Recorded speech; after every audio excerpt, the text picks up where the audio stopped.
FTA అనేది 2 లేదా ఎక్కువ దేశాలు కలిసి చేసుకునే ఒక అగ్రిమెంట్. ఈ అగ్రిమెంట్ వల్ల దేశాల మధ్య బిజినెస్ అండ్ ట్రేడ్ ఈజీగా జరుగుతుంది. అలానే వస్తువులు కొనుగోలు, అమ్మకాలలో ఉండే ట్యాక్సెస్ ఇంకా రెస్ట్రిక్షన్స్ తగ్గుతాయి.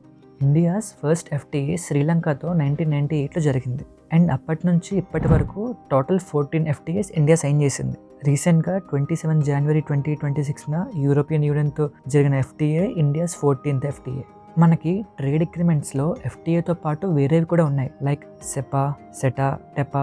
ఎఫ్టీఏస్ అనేవి గూడ్స్ మీద ట్యాక్సెస్ తగ్గిస్తే మిగతావి గూడ్స్తో పాటు సర్వీసెస్, ఇన్వెస్ట్మెంట్స్ మీద కూడా తగ్గిస్తాయి. ఈ మధ్యకాలంలో ఇండియా వేరే కంట్రీస్తో కూడా అగ్రిమెంట్స్ చేసుకుంది. ఒమన్తో కలిసి సెపా అగ్రిమెంట్ సైన్ చేసింది, యూకేతో కలిసి సెటా అగ్రిమెంట్ సైన్ చేసింది, European free trade association countries అయిన నార్వే, స్విట్జర్లాండ్, ఐస్లాండ్, లిచెస్టైన్ వీటితో కలిసి టెపా అగ్రిమెంట్ కూడా సైన్ చేసింది.